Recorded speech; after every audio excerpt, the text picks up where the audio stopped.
Buenas tardes, familia de Iglesia Bautista Crossroads. Dios bendiga a cada uno. Bienvenidos a nuestro estudio del domingo a las 5 de la tarde, nuestro servicio nocturno.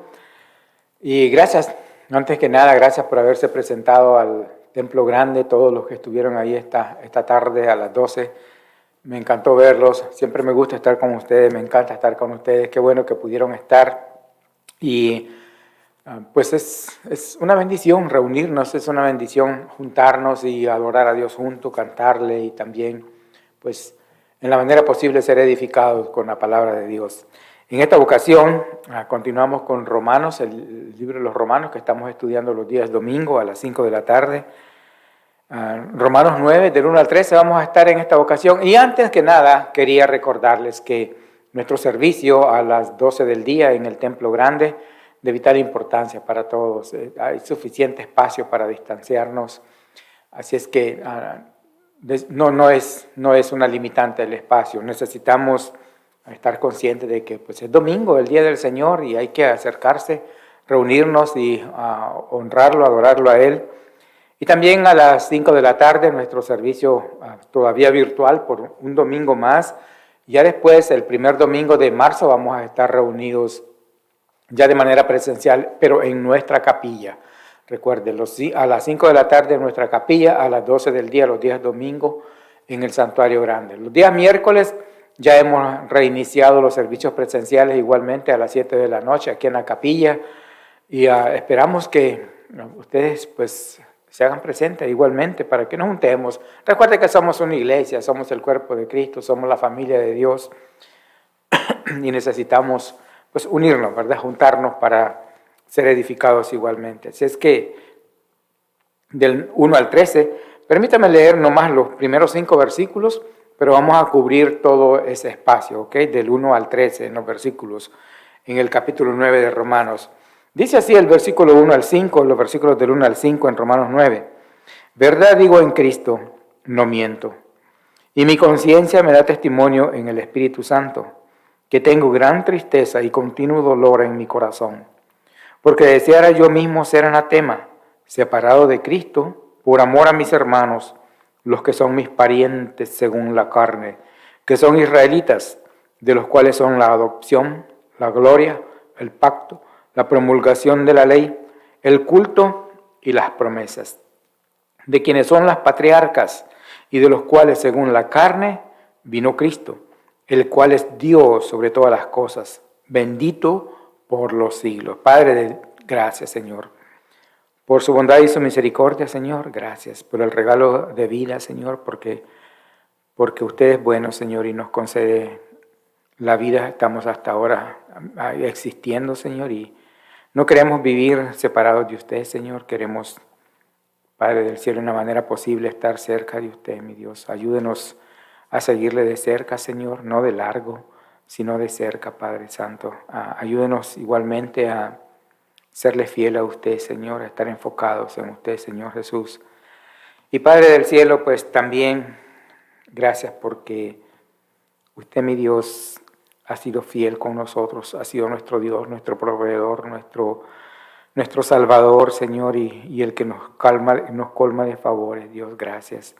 Gracias por el alimento que nos da, por lo que nos da de beber, Señor.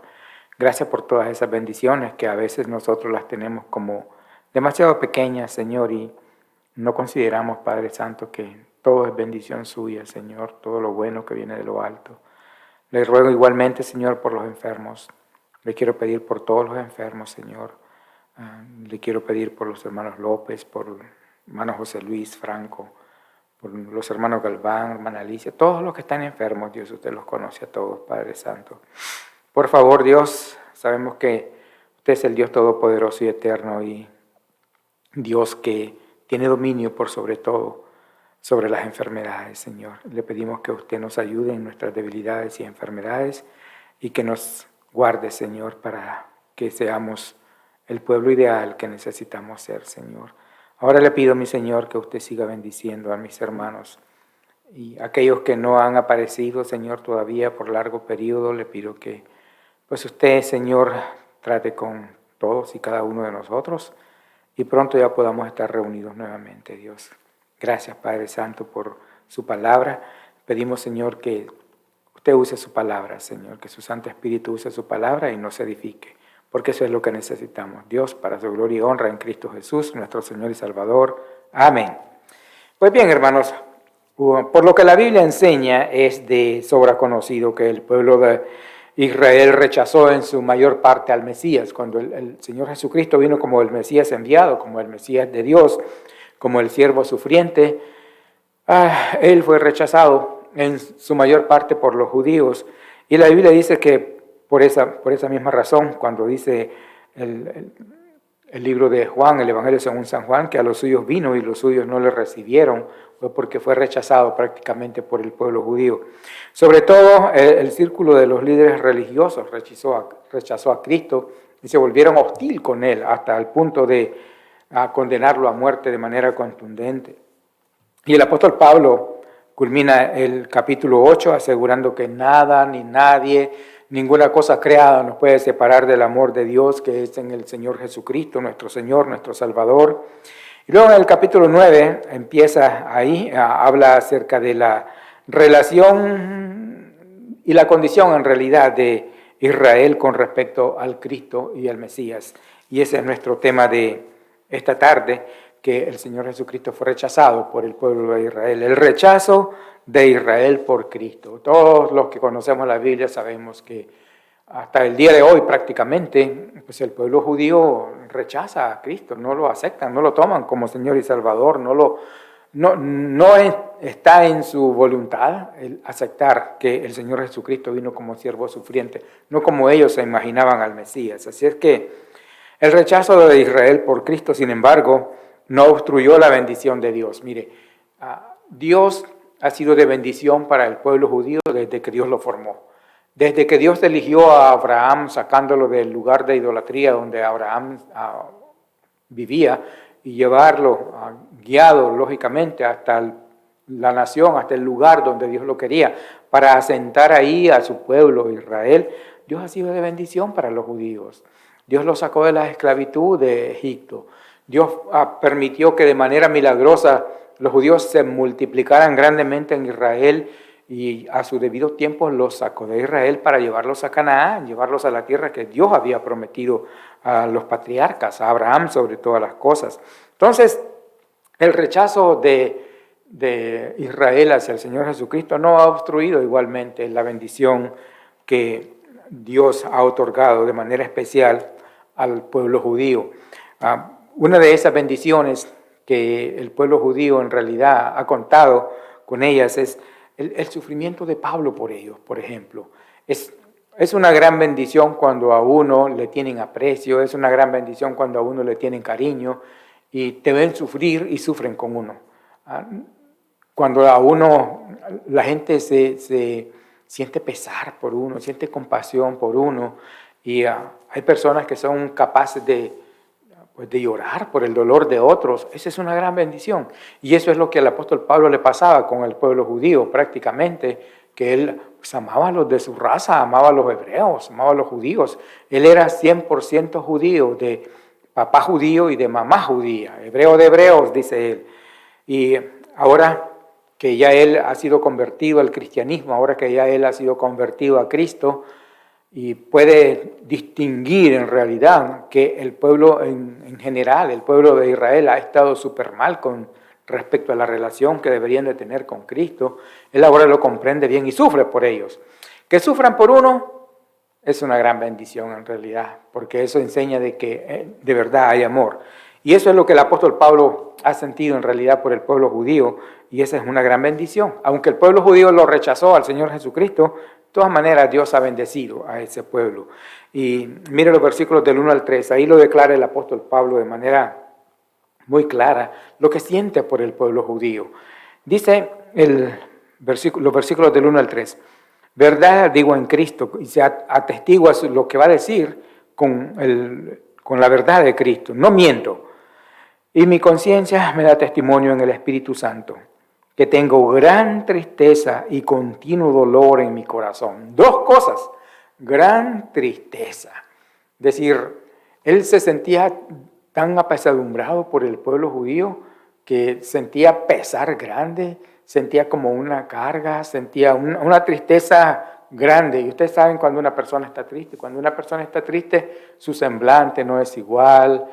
Se puede notar cuando una persona está triste y no es recomendable que las personas, todos queremos estar alegres, no es recomendable que las personas estén tristes, no es recomendable para nadie el pasar por tristeza. Y esto era lo que el apóstol Pablo estaba pasando por el pueblo judío. Dice que tengo gran tristeza y continuo dolor en mi corazón, dolor en su corazón. Es decir, algo que lo martirizaba a él, algo como una carga espiritual que llevaba, algo increíble por los judíos. Ahora, él amaba a los judíos, pero el pueblo judío lo odiaba. A estas alturas de la vida, cuando el apóstol escribe esto, él era odiado por los judíos, por su conversión al cristianismo, por su conversión a Cristo, porque ahora predicaba a Cristo. Entonces eran hostiles con él, pero él respondía con amor hacia ellos, con tristeza por el estado espiritual de ellos y con dolor por el estado espiritual de ellos. Una gran bendición. Y el 3 dice, porque deseara yo mismo ser anatema. Anatema en griego, la palabra que han traducido como anatema del griego al español significa maldito, más bien.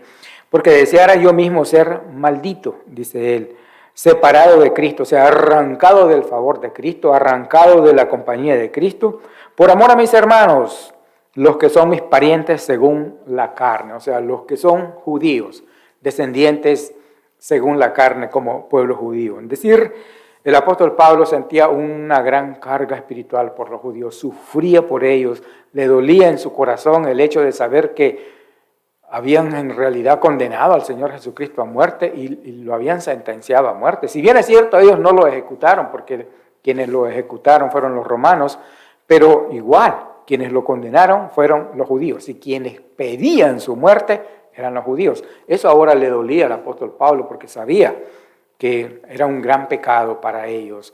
Antes de Cristo, él era igual, pero una vez convertido al cristianismo, ahora él sufre por ese pueblo de Israel. Ojalá que nosotros también pudiéramos sentir algo de dolor por nuestra raza, algo de como una carga espiritual por los nuestros, por nuestros familiares, por nuestros padres, nuestros tíos, nuestros hermanos, nuestros cuñados y cuñadas, todos nuestros parientes. Ojalá que pudiéramos sentir eso nosotros igualmente, porque sabemos en el estado espiritual que probablemente están. Todo aquel que no ha recibido todavía al Señor Jesucristo como Señor y Salvador es candidato al infierno, va camino al infierno, y eso debería de ponernos a nosotros en un estado como el del apóstol Pablo con respecto a Israel. Y no solo eso, sino de que también Cristo surgió de entre Israel, otra gran bendición. Como les digo, el rechazo de Israel hacia el Señor Jesucristo no obstruyó, no paró, no fue un obstáculo para que las bendiciones de Dios de todas maneras se derramaran por ese pueblo, porque era su pueblo escogido. Él voluntariamente lo escogió, Él voluntariamente lo formó, como si Dios un día se miró que todos los hombres lo habían abandonado en realidad, que a la criatura que Él formó, aquello que Él creó, se había alejado de Él y se habían entregado todos a la perversidad. Entonces Él voluntariamente decidió escoger un pueblo para Él, especial para Él, y eligió al pueblo judío, todos descendientes de Abraham. Entonces, de ellos vino otra gran bendición, que es el Cristo, el Mesías de los patriarcas, de ellos. Mire lo que dicen los versículos del 3 al 5 más bien.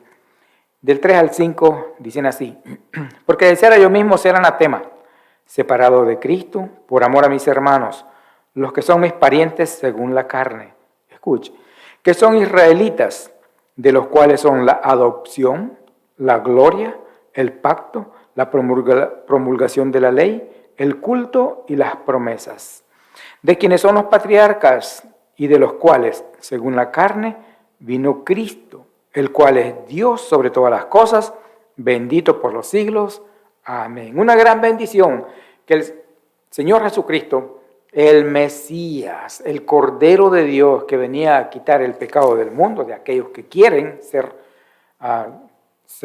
lavados, de aquellos que quieren ser perdonados, venía de en medio de ese pueblo. Mire, dice el 4, que son israelitas, ellos, ¿verdad? Por quienes él sufría, de los cuales son la adopción como de pueblo, adopción como de hijo. Voluntariamente Dios los eligió a ellos, sacando primero a Abraham.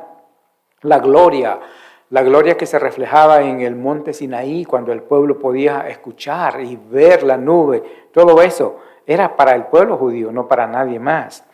El pacto con los patriarcas, el pacto con Abraham, el pacto con David, el pacto con Israel, con Jacob, la promulgación de la ley mosaica, y aunque la ley no salvaba a nadie, pero era un regulador de la conducta de los judíos, esa era una gran bendición. Los otros pueblos de alrededor de Israel, ellos tenían sus propios dioses, ellos adoraban muñecos de madera, ellos adoraban muñecos de metal, como una iglesia existe todavía hasta el día de hoy. Iglesia, para mí es una gran secta, la más grande de todo el mundo, que estaban así, igualmente, como estaban esta gente aquí, antes de que, cuando la ley de Moisés fue dada, y la gente adoraba prácticamente muñecos, ¿verdad? Como hasta ahora.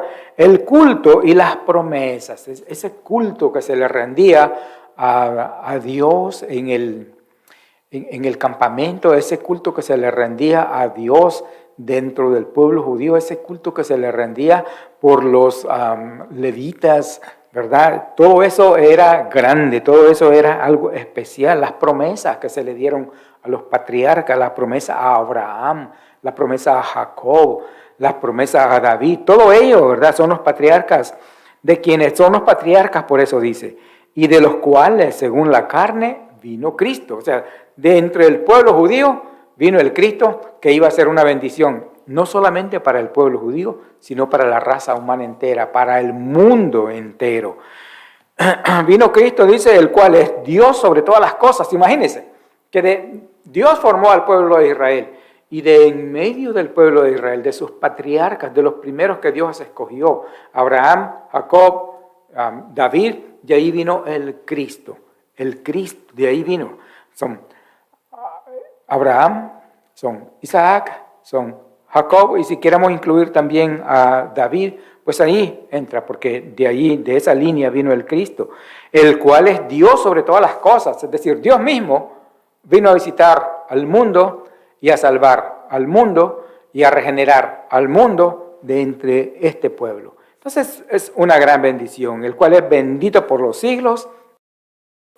Igualmente, aunque sería probablemente otro tema, pero podemos ver que el Señor Jesucristo es Dios, está específicamente claro, más claro no puede estar. Dice, de quienes son los patriarcas y de los cuales según la carne vino Cristo, el cual es Dios sobre todas las cosas, Dios absoluto, Dios en toda su esencia, y que es bendito por los siglos. Así es que el hecho de que el pueblo judío haya rechazado, como le dijera yo, despreciado prácticamente al Señor Jesucristo como Mesías, como Salvador, porque ellos esperaban otro tipo de rey, otro tipo de Mesías, con poder, con grandeza, que los pudiera rescatar del dominio de los italianos, del dominio romano. No vino así el Señor Jesucristo, vino como siervo sufriente, usted lo sabe. De todas maneras, aunque fue rechazado, porque a los suyos vino, dice la Biblia, y los suyos no lo recibieron, sino que lo rechazaron, de todas maneras, Dios ha bendecido a ese pueblo de una manera especial, como a ninguna otra nación en la tierra. ¿Por qué? Porque Él soberanamente, Él libremente, de su entera voluntad, lo eligió como su pueblo. Lo formó, lo edificó y ahora ahí lo tiene, aunque hayan rechazado al Mesías de Dios.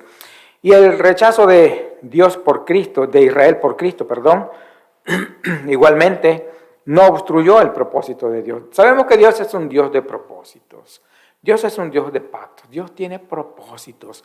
Dios cuando llama a alguien lo llama con un propósito. Dios cuando va a hacer algo lo hace con un propósito. Dios no nomás creó de la nada, no. Él todo lo ha hecho con un propósito. Él no nomás creó así nomás quiso hacer una tierra allá. No, Él tenía un propósito. Él creó todo el universo con un propósito, los cielos y la tierra con un propósito. Él eligió igualmente al pueblo de Israel con un propósito. Y el rechazo del pueblo de Israel hacia el Señor Jesucristo no obstruyó ese propósito de Dios. Se cumplió en Isaac, por ejemplo.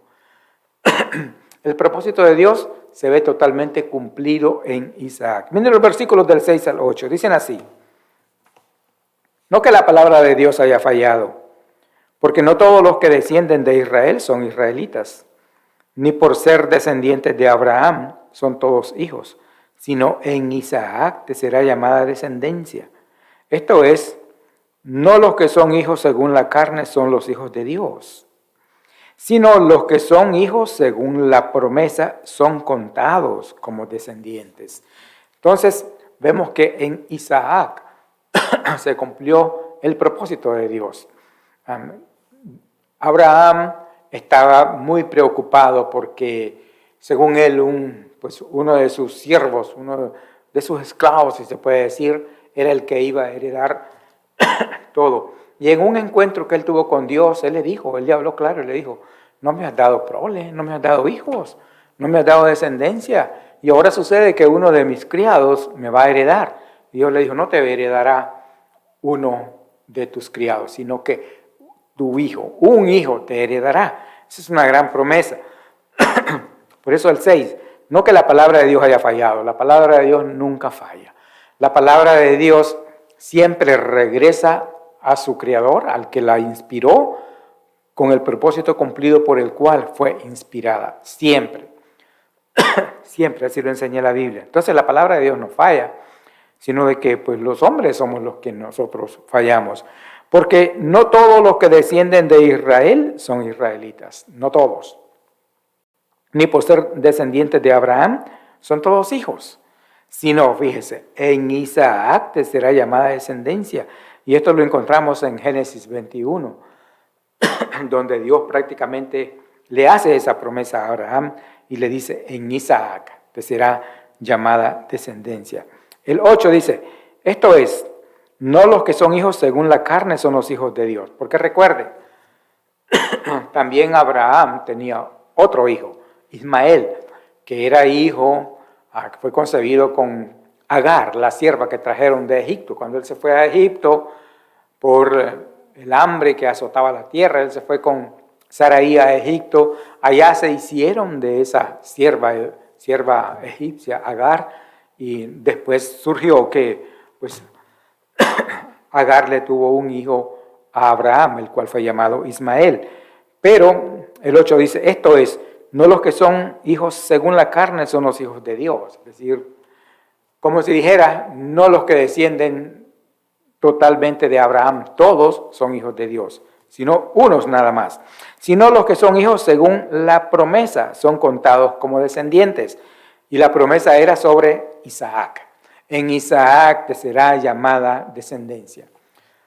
La promesa de Dios de formarle una nación a Abraham, más bien de formar una nación, de formar un pueblo, que descendieran todos de Abraham, cuando le dijo: mira hacia arriba, cuenta las estrellas del cielo si las puedes contar. Pues así va a ser tu descendencia, incontable, innumerable, grandísima. Pero eso estaba relacionado con Isaac, no con Ismael, que es el hijo de la sierva, hijo de Agar. Así es que, propósitos. Dios es un Dios de propósitos. Dios siempre tiene propósitos. Cuando Él tiene en mente algo es con un propósito. Cuando Dios llama a alguien es con un propósito. Cuando Dios permite que una iglesia, en realidad que es de Él, surja, se establezca y crezca, es porque Él tiene propósitos. Cuando Dios nos permite tener hijos, Él tiene propósito. Cuando Dios permite, todas las cosas que Dios permite es con un propósito. Así es que su propósito de formar al pueblo de Israel se cumplió en Isaac. Es cierto que surgió un hijo antes de Isaac, Ismael, que es el hijo de la sierva, Agar, pero Dios no había elegido a Ismael, Dios había elegido a Isaac, y Él mismo pidió que se le pusiera ese nombre. Así es que no obstruyó el rechazo de Israel hacia el Señor Jesucristo, tampoco, o hacia Dios se puede decir, no obstruyó el propósito de nuestro Dios, se cumplió igualmente en Jacob. Como se cumplió en Isaac, se cumplió en Jacob. Y se sigue cumpliendo hasta el día de hoy. Dios sigue cumpliendo sus propósitos.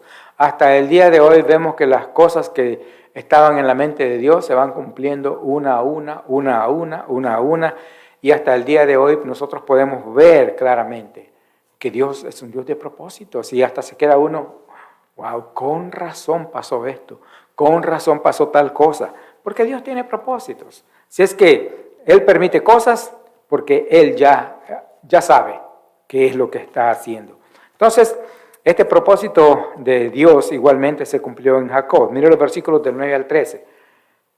Dicen así: porque la palabra de la promesa es esta: por este tiempo vendré y Sara tendrá un hijo. En Génesis 18 está relatado eso igualmente. En Génesis 18, cuando la visita y Dios le dijo, el ángel le dijo a Abraham, por este tiempo volveré otra vez. Y Sara ya para entonces tendrá un hijo, lo cual exactamente y literalmente sucedió.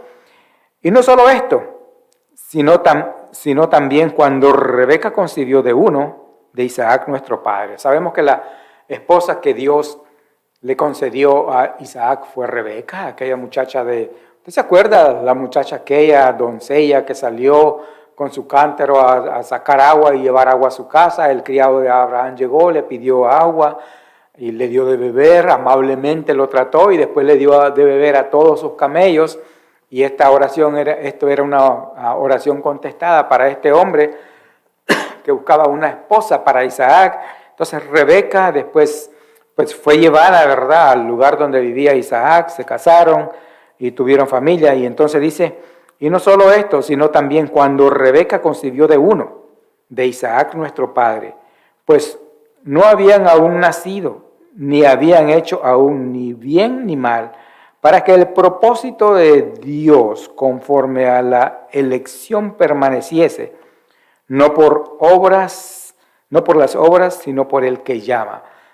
Ustedes saben, ellos tuvieron 2 hijos, pero uno de ellos, y cuando se dice uno de ellos, es de su descendencia, era la elección. Por eso dice el 12, dice, se le dijo, el mayor servirá al menor. En Génesis 25 igualmente. El mayor era Esaú, sin embargo, pues estaba ya en la mente de Dios de que la descendencia del mayor viniera a ser, como le dijera yo, en segundo término. En primer término estaba la descendencia de Jacob, que era el menor. Y se le dijo, el mayor servirá al menor, como está escrito. A Jacob amé, mas a Esaú aborrecí. Y esto lo encuentran, esta frase, a Jacob amé, mas a Esaú aborrecí, la encontramos en Malaquías 1, en los versículos 2 y 3. Vemos claramente que Dios de su soberana voluntad, que Dios de acuerdo a sus propósitos, que Dios de acuerdo a su inmensa sabiduría, Él ya había elegido a la descendencia de Jacob. Y lo podemos ver. ¿Por qué? Recuerde que a Esaú prácticamente lo espiritual no le importaba. Él vendió su primogenitura sin importarle nada. Jacob era diferente. Acuérdese que cuando él iba huyendo de Esaú prácticamente y le tomó la noche en el camino y se acostó y puso piedras y ahí puso su cabeza sobre esas piedras que le sirvieron de almohada, de cabecera, y tuvo aquel gran sueño. En ese sueño él le dice a Dios, le declara a Dios ¿cómo le diría yo? Con tanta franqueza, diciéndole, si vas conmigo, si me acompañas, si permitas que llegue y regrese con bien de donde voy, pues serás mi Dios siempre, y de todo lo que gane, el diezmo, de todo lo que yo tenga, el diezmo lo apartaré para ti. Le hace una gran promesa. Entonces puede ver los dos tipos de conducta, los dos tipos de carácter, uno interesado por las cosas de Dios, el otro totalmente desinteresado, y pues por lo mismo, porque Dios no se equivoca y Él tiene propósitos. Entonces se cumplió este propósito en Jacob igualmente. Y así con nosotros. No todos son hijos de Dios, pero bendito sea Dios, que su propósito se ha cumplido en nosotros, de que nosotros pasemos de muerte a vida, de muerte espiritual a vida espiritual, que nos ha sacado de las tinieblas a su luz, que nos ha prácticamente desviado el camino de donde íbamos rumbo al infierno y ahora vamos en el verdadero, en el Cristo de gloria, en el Cristo Rey de reyes y Señor de señores, que pudo decir: yo soy el camino y la verdad y la vida, y nadie va al Padre si no es por mí. Gracias a Dios que nosotros ya no tenemos en mente imágenes, muñecos, como les digo yo, porque eso es lo que son, muñecos. Y como les dije antes, pues aquellas naciones en las que el pueblo judío se movía alrededor, ellos tenían este tipo de adoración a estos ídolos. La gran bendición de Dios igualmente, que ahora este pueblo judío adora a un Dios, un único Dios, todopoderoso y eterno. Entonces, los propósitos de Dios no los puede obstaculizar nada ni nadie. Cuando Dios ha determinado hacer algo, lo va a hacer. Cuando Dios ha determinado llevar a cabo algo, lo va a llevar hasta su final. Por eso es que cuando nos haya llamado a nosotros con ese propósito, Él nos va a edificar y nos va a llevar hasta el final, hombres y mujeres, hasta el final, para que cumplamos su propósito. Aún cuando nosotros querramos salirnos de la línea de Dios, como su propósito se cumple, Él nos va a traer, a como sea, nos va a traer y nos va a insertar nuevamente en su familia. Si es que, aunque el pueblo judío rechazó al Mesías, al Cristo, de todas maneras Dios ha bendecido a ese pueblo, de todas maneras los propósitos de Dios se han cumplido en ese pueblo. El propósito de Dios estaba así, de que de los patriarcas, de que de en medio del centro de ese pueblo vendría el Cristo, así vino y se van a seguir cumpliendo. Los propósitos de Dios no los puede obstaculizar nada ni nadie. Es verdad que el Mesías fue rechazado, sí, pero fue rechazado en su gran mayoría por el pueblo de Israel. Sin embargo, muchos israelitas creen, muchos israelitas ahora son cristianos. Y la más grande bendición, no solo israelitas, sino que gente de todas las razas ahora, gente de todos los continentes, gente de todos los países, gente de todas las naciones, porque así era el propósito de Dios, de que la bendición de la salvación para la raza humana surgiera del pueblo de Israel hacia nosotros, en cuanto a que el Mesías vino de los patriarcas, vino de la cepa, si podemos decir, del pueblo de Israel, y ha sido trasladada a nosotros igualmente, y ahora hemos alcanzado, por la gracia de Dios, esa salvación. Así es que, aunque Israel rechazó al Mesías, eso no ha impedido jamás que los propósitos de Dios se cumplan.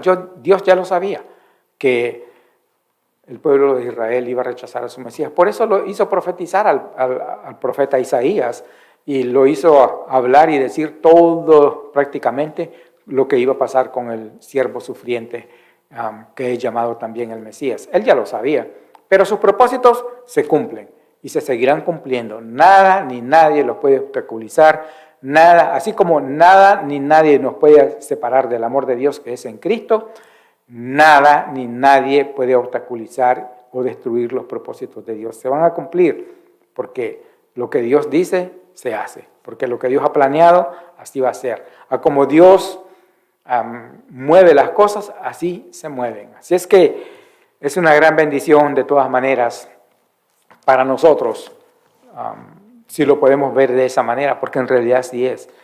El rechazo del pueblo judío hacia el Mesías ha venido a resurgir en bendición para el pueblo gentil, porque el pueblo gentil ha sido beneficiado. Ahora nosotros creemos, ahora nosotros hemos sido salvados, ahora nosotros pertenecemos a la familia de Dios. Por eso el apóstol Pedro dice: ustedes que no eran pueblo, ahora han venido a ser pueblo de Dios. Ustedes que no eran hijos, ahora han venido a ser hijos de Dios. Todo por la bendición de que el Mesías surgió del pueblo de Israel y el pueblo de Israel lo rechazó.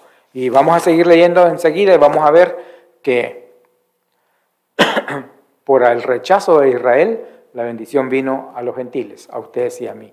Si es que Recuerde, Dios tiene propósitos para su vida igualmente. Dios tiene propósito para usted, para su familia. Dios tiene propósito para su iglesia. Dios tiene propósito para su vida. No hay que obstaculizar los propósitos de Dios. Hay que cooperar para que los propósitos de Dios se cumplan en nosotros. Y ese debería ser nuestro pensar y nuestro sentir. Que Dios les bendiga mucho. Los miro primero Dios el próximo miércoles a las 7 de la noche aquí en esta capilla.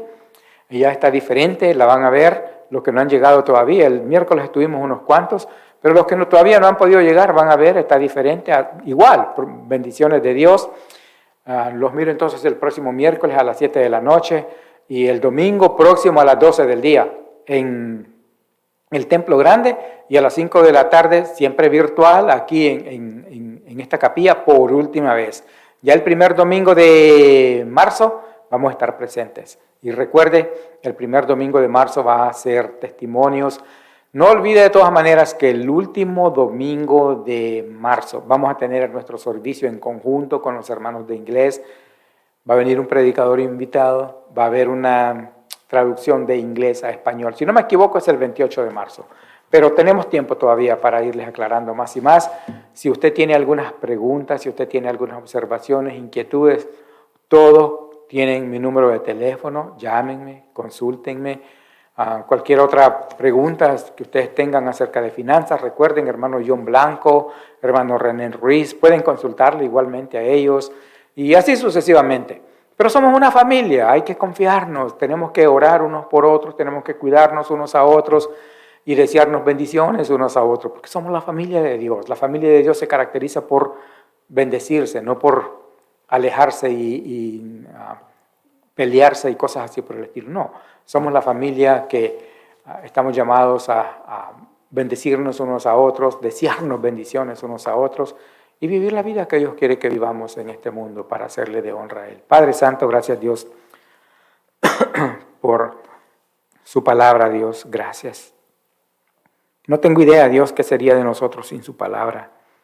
No tengo idea, Señor, qué sería de nosotros sin todo esa gran cantidad de cosas que usted nos ha dejado escritas ahí, Señor, para nuestra edificación, para nuestro conocimiento, para nuestra fortaleza espiritual. Gracias, Dios, porque usted sabía que nosotros como hombres somos débiles, Dios, que nosotros como hombres, Señor, somos prácticamente, pues, Padre Santo, con una debilidad absoluta interna en nosotros, que cualquier cosa nos distrae, que cualquier cosa nos devasta.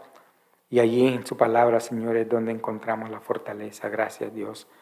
Gracias por su Hijo, gracias por el Espíritu Santo, gracias, Señor, por esa morada eterna que usted nos tiene preparada, Señor, allá en el cielo con usted. Y gracias, Señor, por la seguridad que usted nos da de que un día que dejemos de existir aquí en la tierra, pasaremos para siempre a su presencia, Dios. Y es cuando empieza la eternidad para nosotros. Señor del cielo, le pido por toda la iglesia que usted, Señor, nos siga guardando, que nos siga, Señor, proveyendo todo lo que necesitamos y también, Padre Santo, que nos siga guiando en esta vida, Señor, en este caminar cristiano donde usted nos ha puesto, Señor, en este camino donde usted nos lleva, Padre Santo, que nos lleve hasta el final, que ninguno se rinda, que ninguno mire hacia atrás, que todos en esta iglesia, Señor, estemos enfocados en el futuro, en el presente que estamos viviendo para su honra y en el futuro, Señor, y que usted sea honrado con nuestras vidas. No es fácil, Dios, no lo es, nunca lo ha sido, pero para poder lograrlo, Señor, le pedimos su ayuda por eso. Y Padre Santo, pues que cada uno de mis hermanos cuente con sus bendiciones. En Cristo Jesús, nuestro Señor y Salvador. Amén.